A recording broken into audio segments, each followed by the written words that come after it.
राधे राधे सभी को। आज से कार्तिक माह स्टार्ट होने जा रहा है। आज मंगलवार है और मंगलवार को हम कार्तिक माह श्री हनुमान चालीसा से शुरू करेंगे। पहले मैं कार्तिक माह के बारे में आपको कुछ बता देती हूँ। कार्तिक माह इस समय विष्णु जी बहुत गहरी निद्रा में होते हैं। वैसे वो 4 महीनों से सोए हुए होते हैं। जो कार्तिक माह की देवउठनी एकादशी को उठेंगे। उससे पहले 11 दिन पहले माँ लक्ष्मी उठ जाती हैं दीपावली पे। कार्तिक माह में स्नान का विशेष महत्व है। अगर आप कार्तिक माह का स्नान करना चाहते हैं तो सुबह प्रातः काल उठ के, प्रातः काल मतलब ब्रह्म मुहूर्त, सुबह लगभग 4 बजे या 5 बजे सूर्योदय होने से पहले पहले आप उठिए, स्नान कीजिए। स्नान करने वाले जल में थोड़ा सा गंगा जल डालिए और स्नान करके श्री हरि विष्णु की पूजा कीजिए। और श्री हरि विष्णु की पूजा करते समय ये कार्तिक माहात्म्य में पढ़ा जाता है। इसके 36 अध्याय हैं, तो जिनको मैं 30 दिनों के अंदर आपको सुनाऊंगी ताकि आपको हर दिन का फल मिल सके। तो जब आप कार्तिक माह का स्नान करें तो इसे सुने।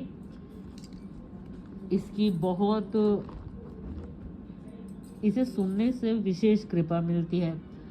आज के दिन बहुत से लोग व्रत भी रखते हैं। शरद पूर्णिमा का ये व्रत भी बहुत विशेष होता है। खीर बनाई जाती है।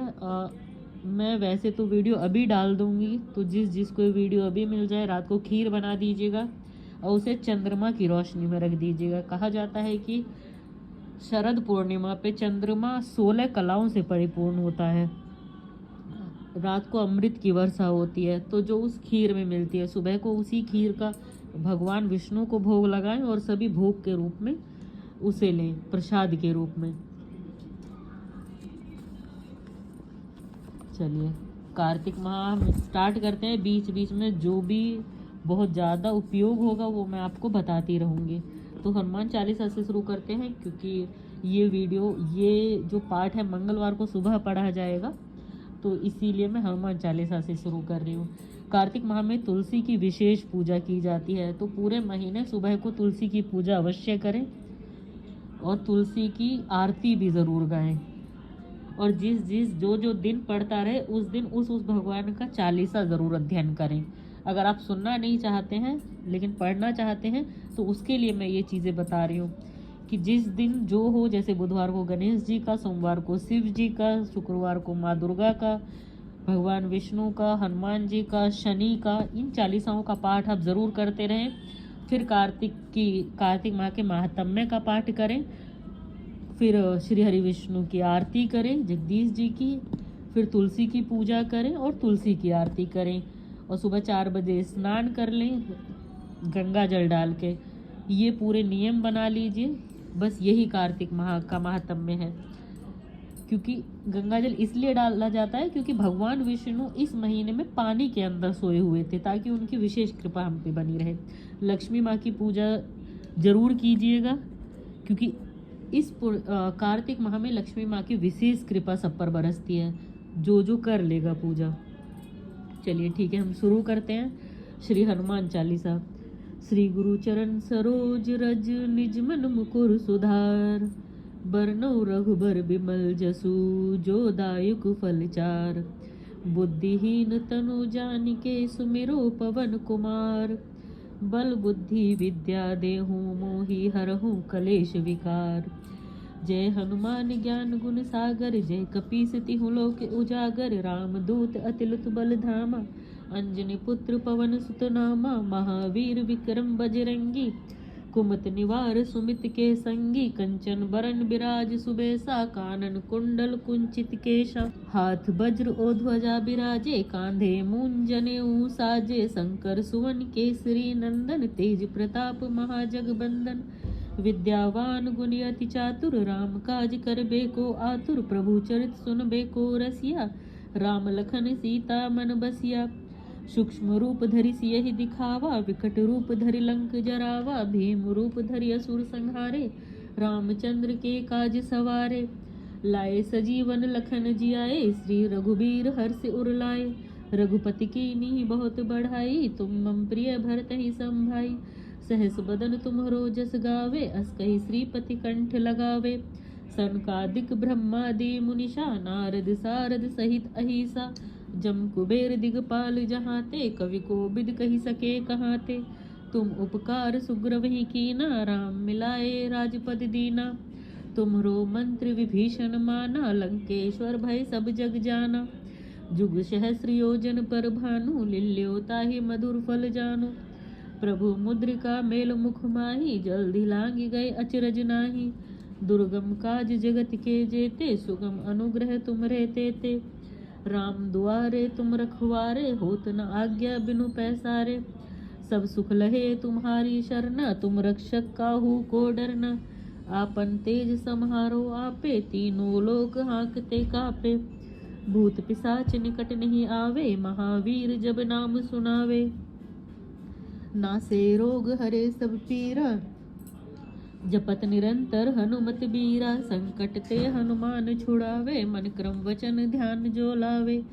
सब पर राम तपस्वी राजा तिनके काज सकल तुम साजा और मनोरथ जो कोई लावे सोई अमित जीवन फल पावे चारों जुग प्रताप तुम्हारा है प्रसिद्ध जगत उजियारा साधु संत के तुम रखवारे असुर निकंदन राम दुलारे अष्ट सिद्धि नौ निधि के दाता असवर दीन जानकी माता राम रसायन तुम्हारे पासा सदा रहो रघुपति के दासा तुमरे भजन राम को भावे जन्म जन्म के दुख बिसरावे अंत काल रघुवरपुर जाई जहाँ जन्म हरि भक्त कहाई और देवता चित्त न धरई हनुमत से सर्व सुख करई संकट कटे मिटे सब पीरा जो सुमरे हनुमत बलबीरा जय जय जय हनुमान गुसाई कृपा करो गुरुदेव की नाई जो सतबार पाठ कर कोई छूट ही बंदी महासुख होई जो यह पढ़े हनुमान चालीसा होए सिद्धि साखी गौरी सा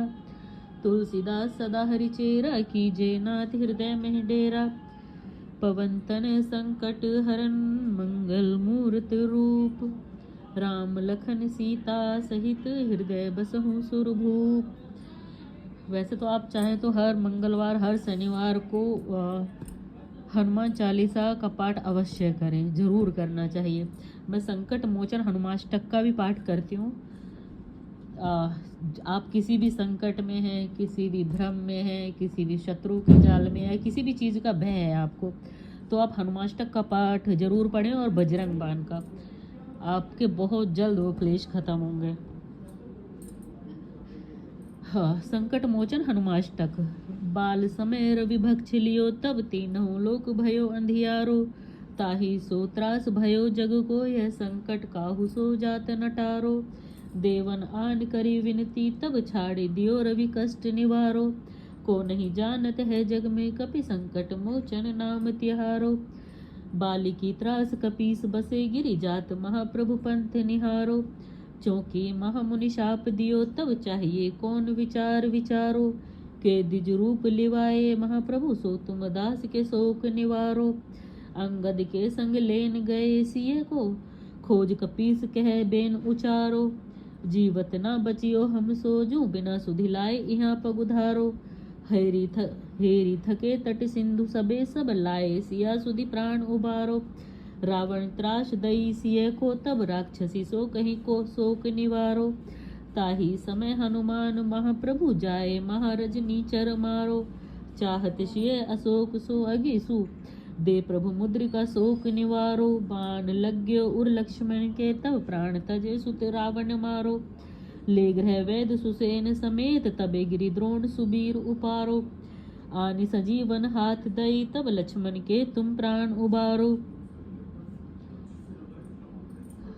को नहीं जानत है जग में कपि संकट मोचन नाम तिहारो रावण युद्ध अजान कियो तब नाग की फांस सबे सिर डारो श्री रघुनाथ समेत सबे दल मोह भयो यह संकट भारो आनि खगेश तबे हनुमान जो बंधन काटि सुत्रास निवारो को नहीं जानत है जग में कपि संकट मोचन नाम तिहारो बंधु समेत जब अहि रावण ले रघुनाथ पाताल सिधारो देवही पूजी भली विधि सो बलि देऊ सबे मिली मंत्र विचारो जाय सहाय भयो तब ही अहि रावण सैन्य समेत सहारो को नहीं जानत है जग में कपि संकट मोचन नाम तिहारो काज किए बड़े देवन के तुम वीर महाप्रभु देख विचारो। कौन सो संकट मोर गरीब को जो तुम सो नहीं जाते हटारो। बेग हरो हनुमान महाप्रभु जो कछु संकट होए हमारो। को नहीं जानते है जग में कपि संकट मोचन नाम तिहारो। दोहा। लाल देह लाली लसे अरुधरि लाल लंगूर। वज्र देह दानव दलन जय जय जय कपिसूर। जय हनुमान जी, जय बजरंग बली। श्री गणेशाय नमः। चलिए कार्तिक महात्म्य की शुरुआत करते हैं। सब प्रकार के विघ्नों का नाश करने वाले तथा सारी सृष्टि का पालन करने वाले श्री गणेश जी, ज्ञान के श्री दाता श्री सरस्वती जी, सब प्राणों के कर्ता श्री व्यास जी तथा गुरुदेव के चरण कमलों को नमस्कार करके भगवान की श्रद्धा और भक्ति रस में डूबे हुए कार्तिक मास की कथा कहते हैं। पहला अध्याय। नैमिषारण्य में वास करने वाले सौनकादि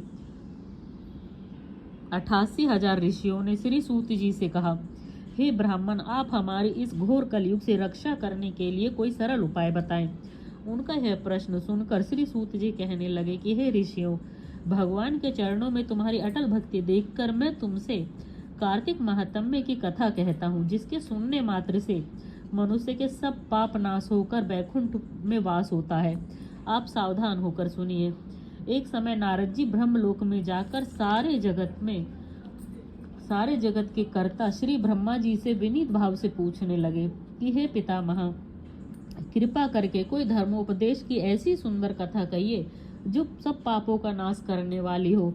तब ब्रह्मा जी कहने लगे कि हे पुत्र, भगवान के चरणों में तुम्हारी ऐसी प्रीति देखकर मैं तुमसे कार्तिक मास का महात्म्य कहता हूँ, जिसके सुनने मात्र से मनुष्य के सब पाप नाश हो जाते हैं और वह वैकुंठ का अधिकारी हो जाता है। कार्तिक मास भगवान को अति प्रिय है। इसमें किया हुआ व्रत, दान, नियम, कीर्तन अनंत फल देने वाला होता है, क्योंकि इस मास में किए हुए भगवत कृत्य से बढ़कर कोई यज्ञ तथा कोई तप नहीं है। सारे संसार की भलाई के लिए तुमने अति सुंदर प्रश्न किया है। मैं इस कथा को तुमसे कहता हूँ, तुम सावधान होकर सुनो। व्रती मनुष्य, मतलब इस माह में आप चाहे तो पूरे माह व्रत भी रख सकते हैं, इसीलिए इसे व्रती मनुष्य कहा है। व्रती मनुष्य प्रातः काल ब्रह्म मुहूर्त लगभग 4 बजे उठकर शौच आदि से निर्वत होकर 12 अंगुल लंबी सुगंधित वृक्ष के दातून करें, परंतु श्राद्ध के दिन, सूर्य तथा चंद्र ग्रहण के दिन, एकम के दिन, अमावस, नमी, छठ, एकादशी तथा रविवार को दातून ना करें। जिस दिन दातून ना करनी हो उस दिन पानी से 12 कुल्ले करके मुंह को खूब अच्छी तरह साफ कर लें। जब 2 घड़ी रात्रि शेष रह जाए तो काले तिल, चंदन, चावल, फूल या कुशा लेकर तालाब, कुंड, नदी या संगम तथा किसी तीर्थ स्थान में जाकर भगवान से प्रार्थना करें कि भगवान, आपकी और श्री लक्ष्मी जी की प्रसन्नता के लिए मैं कार्तिक मास में स्नान करूंगा। इस प्रकार संकल्प लेके श्री गंगा जी, शिव, सूर्य और विष्णु भगवान का ध्यान करके नाभि पर्यंत जल में प्रवेश करके अच्छी तरह से स्नान करें। फिर जल से बाहर आकर देवता, ऋषि और पितरों का तर्पण करें। स्नान के पश्चात बकरी तथा भेड़ की धूल से बचना चाहिए तथा छींक, थूक, कुत्ता, कौवा, ऊंट, उल्लू, शूकर का स्पर्श न करें। इनसे छू जाए तो फिर स्नान करें। असत्य तथा नीच से वार्ता न करें। इसके पश्चात षोडशोपचार विधि से भगवान का पूजन करें। भगवान को अर्घ्य देवें, प्रार्थना करें कि भगवान श्री राधा सहित मेरे इस अर्घ्य को ग्रहण करें। इस प्रकार प्रार्थना करके 16 चीजें आवाहन, पाद, अर्घ्य, आचमन, स्नान, वस्त्र, चंदन, अक्षत, पुष्प, धूप, दीप, नैवेद्य, तांबुल, पुंगी फल, प्रदक्षिणा और भगवान की मूर्ति को अर्पण करके तुलसी मंजरी से भगवान का पूजन करना चाहिए। इसी को षोडशोपचार पूजन कहते हैं। दूसरा अध्याय। ब्रह्मा जी कहते हैं कि हे नारद, तुलसी की मंजरी सहित भगवान शालिग्राम का जो 1 बूंद चरणामृत का पान करता है वह ब्रह्म हत्या आदि बड़े बड़े पापों से मुक्त होकर वैकुंठ को प्राप्त होता है। जो भगवान शालिग्राम की मूर्ति के आगे अपने पितरों का श्राद्ध करता है उसके पितरों को वैकुंठ की प्राप्ति होती है। जो भगवान शालिग्राम की मूर्ति का दान करता है उसको समस्त पृथ्वी के दान का फल मिलता है, परंतु शालिग्राम की मूर्ति बेचनी नहीं चाहिए। विष्णु का पूजन शंख के जल से और शिव का विल्व के पत्रों से, सूर्य का तुलसी से, गणेश जी का धतूरे के पुष्पों से तथा विष्णु का केतकी के पुष्पों से, शिव का कनेर या कमल को छोड़ किसी अन्य लाल पुष्प से पूजन नहीं करना चाहिए। जो श्री विष्णु का पूजन कमल के पुष्पों से, लक्ष्मी का मालती और चंपा के पुष्पों से करता है वह भगवान के परम पद को प्राप्त हो जाता है, और जो भगवान के अति प्रिय तुलसी से पूजा करता है उसकी महिमा कोई भी नहीं कह सकता। वह कभी माता के गर्भ में नहीं आता। तुलसी माला धारण किए मंजरी युक्त जिसकी मृत्यु हो जाए वह सीधा बिना किसी बाधा के बैकुंठ धाम को जाता है। तुलसी की छाया में पितरों का श्राद्ध करने से पितरों की अक्षय तृप्ति होती है। तुलसी का सींचन गंगा, यमुना तथा नर्मदा के स्नान के तुल्य हो जाता है। तुलसी का वृक्ष लगाने, सींचने और स्पर्श करने से मनुष्य के काया, वाचा और मनसा तीनों प्रकार के पाप नाश हो जाते हैं। इस प्रकार कार्तिक का व्रत रखने वाला शांत चित्त से तुलसी का पूजन, प्रदक्षिणा और नमस्कार करके हाथ जोड़कर प्रार्थना करे कि हे हरिप्रिय, देवताओं ने तुमको बनाया, मुनीश्वरों ने तुम्हारा पूजन किया, मैं आपको नमस्कार करता हूँ। इस प्रकार प्रार्थना करें। जो मनुष्य आंवले के पत्ते और फूलों से भगवान का पूजन करता है तथा आंवले के वृक्ष के नीचे बैठकर भगवान का पूजन करता है उसको सोने के फल और पुष्पों जैसा फल प्राप्त होता है। जो मनुष्य द्वादशी को तुलसी तथा आंवले के पत्तों को तोड़ता है वह घोर नरक में जाता है। जो मनुष्य कार्तिक मास में आंवले के फल, तुलसी और गोपी चंदन की माला धारण करता है वह जीवन मुक्त हो जाता है। इस प्रकार व्रती पुरुष भोजन करके चंदन, पुष्प, पान और दक्षिणा से ब्राह्मणों को प्रसन्न करे। सारे मास भूमि पर शयन करे, ब्रह्मचर्य का पालन करे, पत्तल में एक समय भोजन करे, मौन व्रत धारण करे, वह शूरवीर और कांतिमान होता है। जो एक समय भोजन करता है वह भी आंवले के नीचे बैठकर उसके 1 वर्ष के पाप नष्ट होते हैं। व्रती मनुष्य को शहद, कांजी, दाल, तेल, कच्चा भोजन, दूसरे का अन्न तथा किसी प्रकार का तामसी भोजन तथा बुरे नामों वाली वस्तु का भोजन नहीं करना चाहिए। रविवार को आंवला ना खाएं। देव, वैद्य, गो और ब्राह्मण की निंदा ना करें। मांस आदि का सेवन ना करें। अब सब प्रकार के मांस कहते हैं। मिट्टी से में उत्पन्न हुए नमक, मसूर, बासी भोजन, तांबे के पात्र में डाला हुआ दूध और केवल अपने लिए ही पकाया हुआ भोजन, यह सब मांस के बराबर होते हैं। लहसुन, प्याज, पृथ्वी का फूल, गोभी आदि, मूली, गाजर, जंगली घिया, बैंगन, पेठा और दोबारा पकाया हुआ भोजन नहीं खाना चाहिए। रजस्वला स्त्री, मलेच्छ, पतित, पाखंडी आदि से वार्तालाप नहीं करना चाहिए। इन तिथियों में इन एक एक चीजों का भोजन नहीं करना चाहिए। पड़वा को पेठा, दूज को बैंगन, तीज को पृथ्वी का फूल, चौथ को मूली, पंचमी को बेलपत्र, छठ को कलिंदा, सप्तमी को आंवला, अष्टमी को नारियल, नौमी को जंगली घिया, दसवीं को परमल, एकादशी को बेर, द्वादशी को मसूर, त्रयोदशी को पान, चतुर्दशी अथवा अमावस्या और पूर्णमासी को नारी को साग नहीं खाना चाहिए। कार्तिक मास के 2 अध्याय मैंने कह दिए हैं।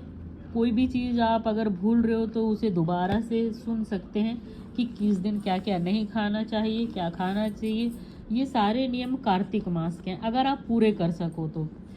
वैसे तो इतने सारे नियम पूरे करना किसी के भी बस की बात नहीं है, इसीलिए आप सुबह उठ के स्नान कीजिए, गंगा जल डाल के भगवान का नाम लीजिए, कथा कहिए, भगवान से माफ़ी मांगिए कि आपसे कोई गलती हो जाए तो उसके लिए क्षमा करें, और संकल्प लेके ही स्नान कीजिएगा कि आप पूरे महा स्नान करेंगे।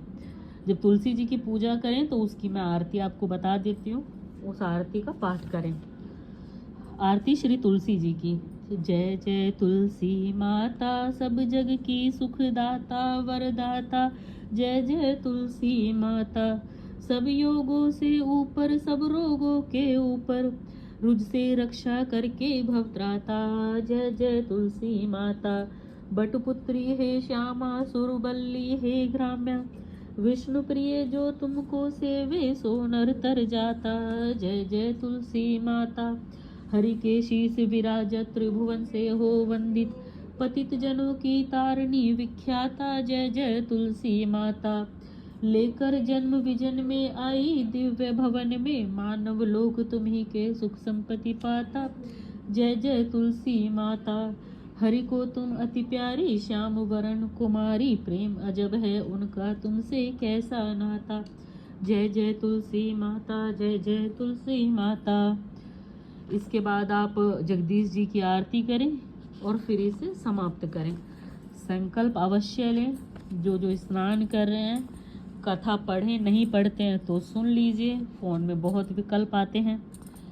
मुझसे कोई गलती हो गई हो तो उसके लिए क्षमा कीजिएगा। कोई प्रश्न हो तो उसे अवश्य पूछिएगा। क्या पता मैं सारी चीज़ें ना बता पाई हूँ, लेकिन धीरे धीरे हर प्रश्न का उत्तर इस पूरे माह में अवश्य मिल जाएगा। ज़्यादा से ज़्यादा प्रोत्साहन दें। मेरा राधे राधे सभी को। नमस्कार।